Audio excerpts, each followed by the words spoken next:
Ayan, mega mega love shout out sa ating mga viewers at syempre sa ating ama ng Kalingap, Kuya Bal Santos Matubang, Ate Edna Vlogs at Kalingap Prab. Ayan, support natin yung kanilang mga channel. Bali ngayon samahan niyo ako or lalang, pakinggan nyo lang yung kunting kuro-kuro ko, kunting update natin kay Arjin. Ayan, ang gusto ko lang reaksyonan ngayon is about dun sa reseta kay Arjin at saka sa mga viewers natin na nagalit sa atin dun sa last upload natin na kasi dun sa last upload natin ang pinupunto ko doon is yung feelings na Arjen, baka nasasaktan lang, baka in love na siya kay Papa Eds, nasasaktan lang. Yun yung gusto kong reaksyonan. Di ba po, kung talagang maki-Arjen kayo, dapat ang i-comment nyo ganito. Sana nga po ganyan lang yung sakit ni Arjen. Sana nga po ganyan lang yung nararamdaman niya kasi madaling gamutin. Di ba? Kumpara sa isipin nyo na may sakit talaga si Arjin, 'di ba? Kung ako kamag-anak ni Arjin, kung ako fan ni Arjin, kung ako tagahanga ni Arjin, tapos may mag-react na ganun, kasi halos lahat ng reactors ngayon, yun yung pinupunto na may feelings si Arjin kay Kalingap Edo. Kahit nga si Kuya Bal, 'di ba? Siguro magpasalamat kayo kung ganun lang. Kaysa isipin natin na talaga may sakit si Arjin, di ba? I-comment nyo, sana nga Kuya Bal, sana nga Ate Tere na ganun lang yung feelings niya, ganun lang yung nararamdaman niya, nasasaktan lang siya, kaysa may sakit siya, di ba? Tapos about naman sa multivitamins, ibig sabihin, ito by experience ko lang din ibig sabihin ng araw na yun, kaya vitamins yung reseta ng doktor, good news. Walang nakitang sakit ang doktor kay Arjin nung time na yun. Hindi ko nga lang alam, confirm nyo nga kung talagang may asthma si Arjin, yung talagang sakit niya, yung asthma, na talaga bang na-confirm ng doktor na may asthma siya. Hindi lang ako updated dun eh. Kasi kung sakaling may asthma talaga siya, dapat nung time na dinala siya sa ospital nila Carla, hindi lang vitamins ang irereseta ng doktor. Meron din para sa asthma na kung sakaling sumpungin. Diba? Ibig sabihin wala. Nung araw na yun, walang nakita ang doktor ng hindi maganda sa katawan ni Arjin. Ibig sabihin good news, diba? Kasi vitamins lang. Kasi may mga nagtatanong, bakit daw vitamins lang? Diba good news yun? Ibig sabihin, kasi ang doktor po kasi, hindi nagpapalis ng pasyente na walang reseta. Kaya nagre-reseta sila kahit vitamins. Experience ko yan ng 2 times. Kasi yung una ako, nung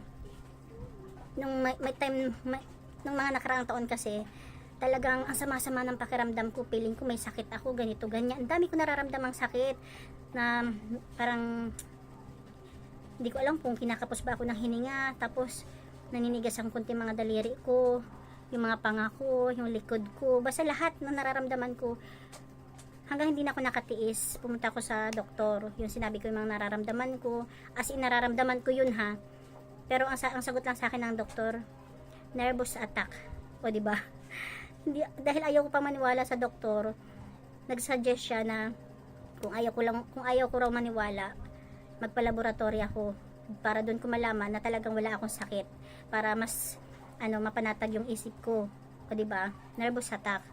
Kaya pwede rin hindi ako sure na si Arjin is nervous attack, panic attack. Wag lang naman anxiety, kasi ang pangit na kapag anxiety, alam nyo ba yun?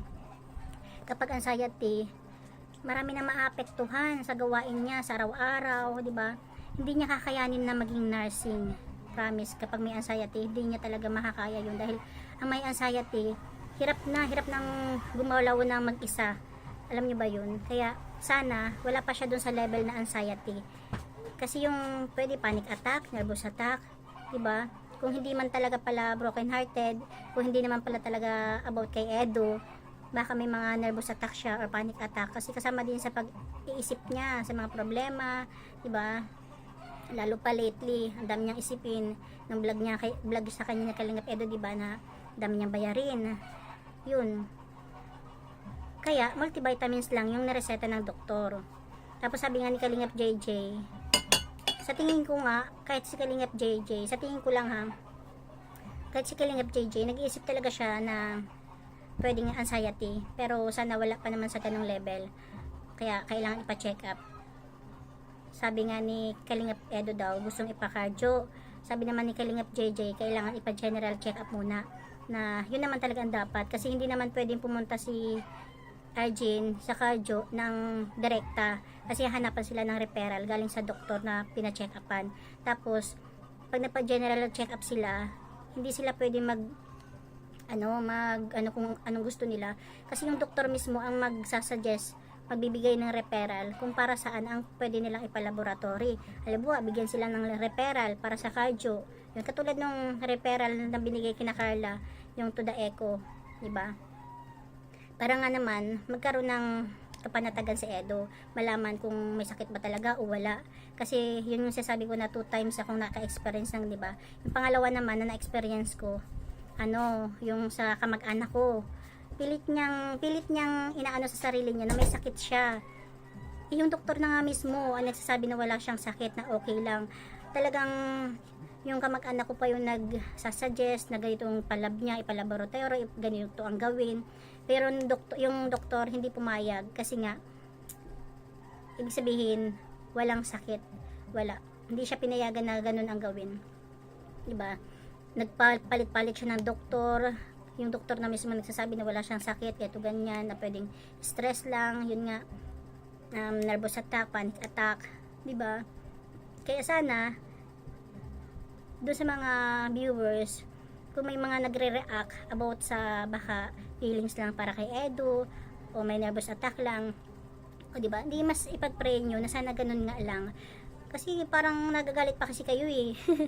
Ano bang gusto nyo? May sakit talaga sa Arjun sa puso, may asthma talagang malala, o kung ano pa mga iba, diba? Kaya para sa akin, yung multivitamins, good sign yun na wala siyang malalang karamdaman. Hintayin natin yung to the echo, at habang wala pa, ipag-pray natin ng sabay-sabay na maging okay yung result, diba? Sana kung anong result ng doktor, paniwalaan ni Arjun, halimbawa negative. Kasi meron talagang yung katulad nga sabi ko, yung kamag-anak ko, yung mga doktor na mismo nagsasabing okay, wala, negative, siya hindi pa rin talaga nagpapara-search siya, nagpaparahanap ng doktor, diba? Siguro ngayon okay na kasi medyo natahimik na eh, diba? Maging masaya tayo na multivitamins lang yung reseta kay Arjun. At yung to the echo, sana maging negative, diba? At kung yung pinaplano ni Kalingap Edo na general check-up, tapos yung cardio, sana maging okay, maging negative lahat, para kahit papaano may kapanatagan na si Edo, na alam niya na yung sitwasyon, alam niya na yung magiging level niya, yung galawan, hindi yung manikip lang dibdib, takbo na, diba? Kasi alam nyo, yung may nervous attack at saka panic attack, ganyan din yung pakiramdam, naninigas yung ganito, tas iyak ng iyak, biglang iyak na walang dahilan, parang lungkot-lungkot, diba? Sana wala pa siya sa level na anxiety, diba? At lalong walang sakit, diba? Kayo, anong komento nyo? Diba? Kaya kung may mga nagre-react about sa feelings ni Arjun, di sana ganun lang kadali para walang sakit sa Arjun. Diba? Yun lang.